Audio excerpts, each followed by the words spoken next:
If you want to learn how to transform your finances this year, we literally left with 3 months. Today, we're going to talk about 5 ways that you can transform your finances in the next 3 months. Number 1, I want you to have a weekly budget tracker.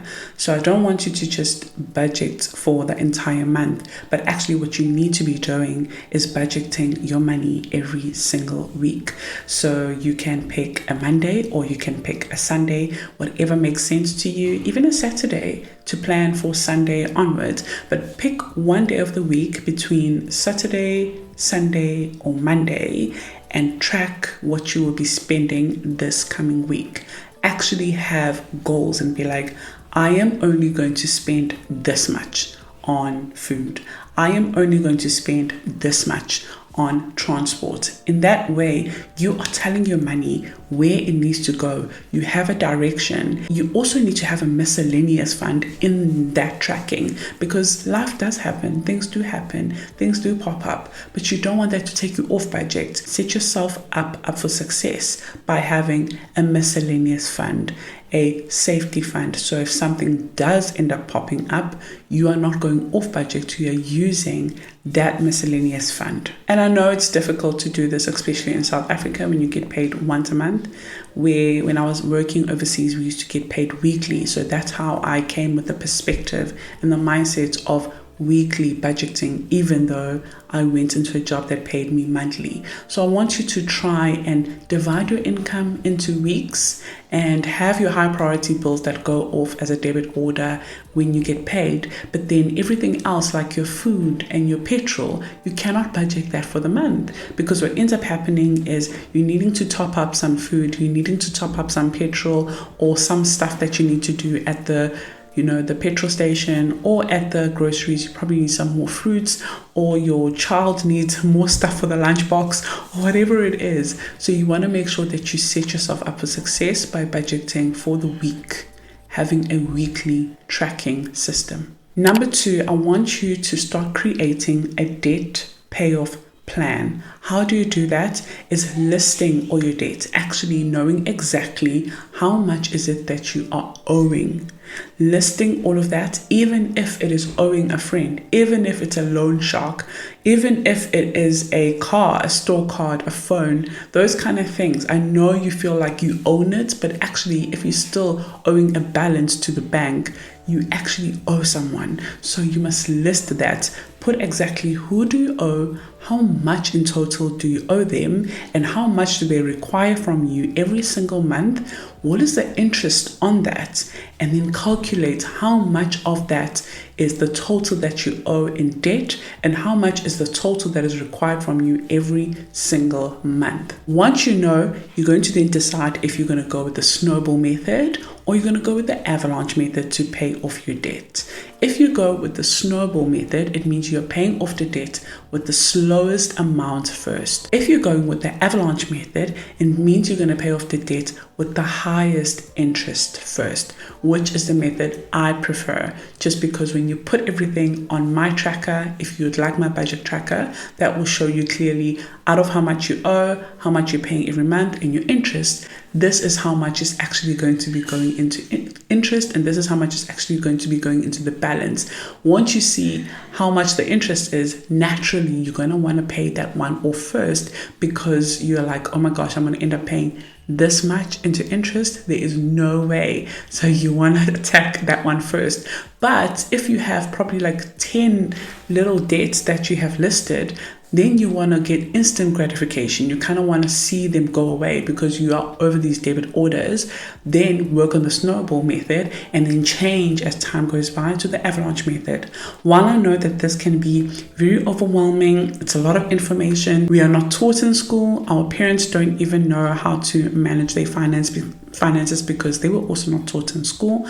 I do offer one-on-one services. There is a link just below that you can book a one-on-one with me. I do offer complimentary sessions when it comes to financial planning, like your investing and future you. But when it comes to debt attack, if you want me to actually create a budget for you on attacking debt and book 2 sessions with me, then that comes with with the cost, and I'll have that linked below as well, and you can just book a one-on-one with me and I'll help you. But if you don't have that money to book a one-on-one with me, because I know you're on a debt payoff journey, then this video should also come as a guidance that just teaches you, just list your debts exactly how I said, and then pick the method that you want to go with and stick with it and be consistent. Number 3, you need to start investing. Start as little as 500 Rand a month. Choose a very good fund. How do you know it's a very good fund? You're going to look and see who manages the fund, how much asset does the fund have, how much is the platform fees,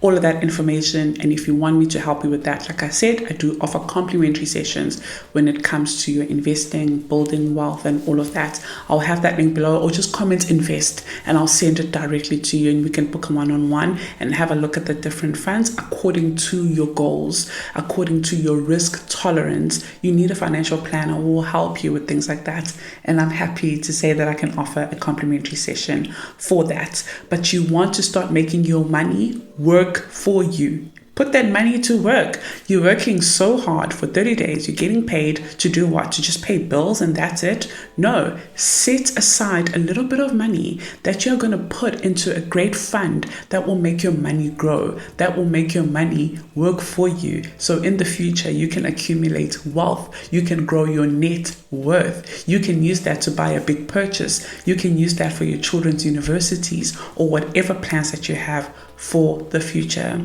So start investing today. And again, if you don't know where to start, I have a video that you can watch somewhere up here, or you can book a one-on-one with me and we can have a look at your budget and create goals and start the plan. Number 4, you need to start contributing monthly to your emergency fund.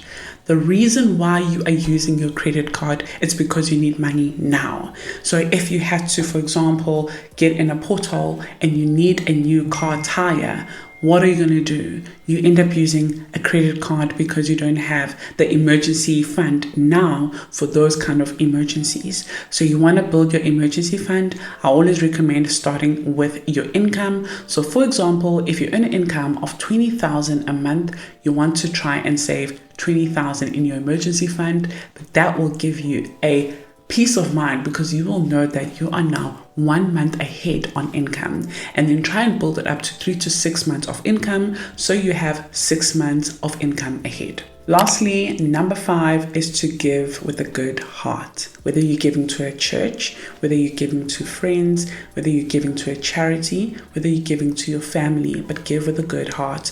God looks at the heart. There's some of us that tithe because we have to, but in the back of your mind, in your heart, you actually don't want to do this because there's so much debt, there's so much things that you could be paying for. So what I would rather do is whatever I can give that is little, but I'm giving with a good heart. Because let's be real, God doesn't actually need your money. You think God needs your money? God created the entire universe. God doesn't need your money. God wants you to have a good heart and be generous. And when you're giving with a good heart. You're not giving because you are hoping that you can get it back as quick as possible.